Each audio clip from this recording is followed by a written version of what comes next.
10 years ago, when I first started Gymshark, I was constantly online looking for tips and tricks on how to start a new business. Now, 10 years on, these are my top 5 tips on how you can grow your new business in 2022. Number 1, social media. Anyone that knows anything about the Gymshark story will know that it was founded on social media. And to me, I still think the opportunities on social media are huge. Now, back when we first started, it was a very Facebook-oriented world. But if I was starting again right now, all of my focus would be all on TikTok. I think the opportunities on TikTok are huge. It is a rapidly growing platform. I'm pretty sure it was the top downloaded app, for the last couple of years on the Apple Store. Because of the way that the algorithm works on TikTok, it can pick up on great content and it can just go viral so quickly. And that is so powerful when wanting to get in front of new people or wanting to get in your brand, your product, or your message in front of a new, larger audience. And that is one of the reasons I absolutely love TikTok and think, again, if I was starting again, that is where I would be spending my time. And then if I was wondering what to post, maybe you could post about making your product, or you could even talk about your day, or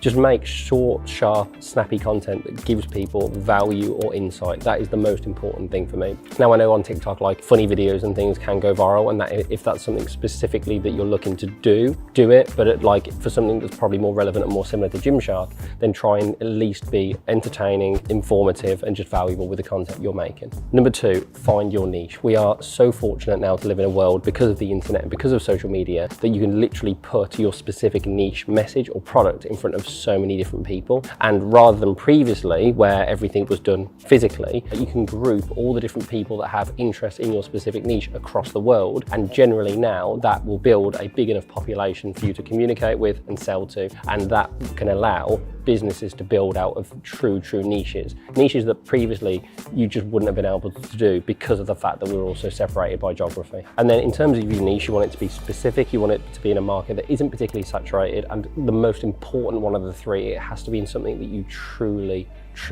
love. I genuinely believe that it has to be in a specific area that is genuinely a vocation for you, and it has to be something that you would focus on and spend time on, even if you weren't doing it from a business or a commercial perspective, and it is something that you truly love. Number 3, investing back into the business. For the first few years of Gymshark, every single penny that we made went straight back into the business, and we kept full-time jobs. I was still working at Pizza Hut right up until the point where I literally had to quit, because it was a decision of going to Pizza Hut, going to university, or going to our first ever event. So invest back into the business for as long as you physically can. If you truly believe in the business, then this will be easy for you to do. But what you don't want to be doing is, the second that you start making profits, start to pull them out of the business. That is completely counterproductive, and we need to try and really invest in the business and allow it to grow and flourish. And investing back into your business is still as relevant now in 2022 as it was in 2012 when we first started. Number 4, networking. Now, when I say networking, I don't mean networking in the conventional sense where people sort of go to these events and have drinks and I don't know. Personally, I'm not a massive fan of that. When I say networking, what I really mean is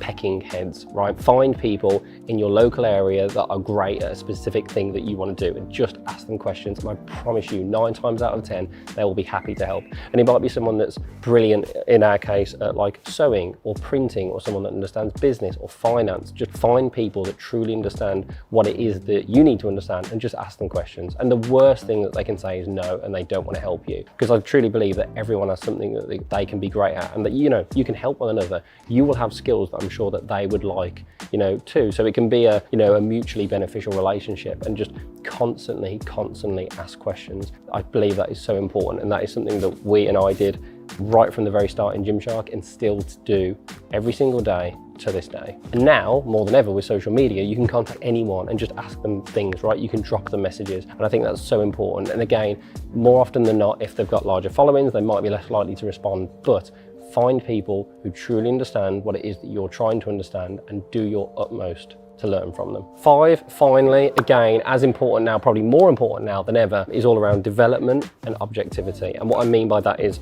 self-development and business development. I think every single day you should do something, even if it's small, that will help develop yourself, help you to become 1% better than you were the day before, whether it's reading 5 pages of a book, watching a YouTube video, listening to a bit of an audio book, again, asking people questions and learning. Development is so important. And then with that, objectivity. And what I mean by that is both objectivity of yourself, your strengths, your weaknesses, where you need to develop, where you need to focus your time, but also be objective around your business, right? Everyone loves their businesses, and like for me personally, Gymshark is my baby and I absolutely love it and I adore it.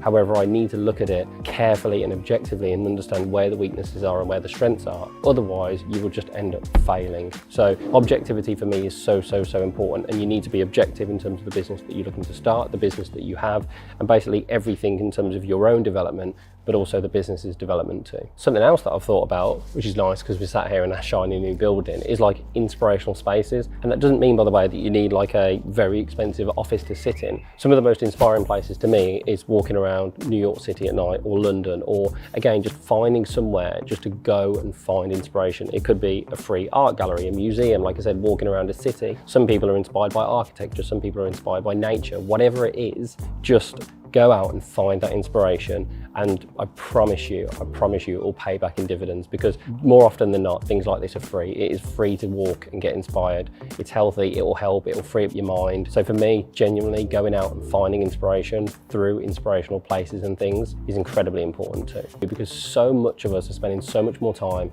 working from home. The other thing in terms of business development and growing a business and objectivity as well, sort of combining all of this, is around you have to be willing to change constantly, both personally but also in terms of the business. I don't know how true this is, by the way, but someone told me a story that I think before Facebook IPO'd, something like the vast majority of their revenue came from sort of desktop advertisements, and then they took the leap to focus pretty much purely on mobile. At the time that seemed a little bit crazy, because when all of your revenue is coming from desktop, why are you spending so much time looking at mobile? Because they truly believed it was the future, and they were completely right. And now, from what I gather, the majority of their revenue comes from mobile. And that just shows that they did a huge strategic shift, took a risk, and it paid off massively. So in terms of business models and the way that you, like the things that you sell, like I think you have to try and be fluid with those things in terms of the way that you work, and ultimately do your absolute utmost to serve your customer above all things. Something else that we love at Gymshark and have done literally since day one is around community and events. And that could be from going to the gym all the time, and I'd be in the gym like every other day,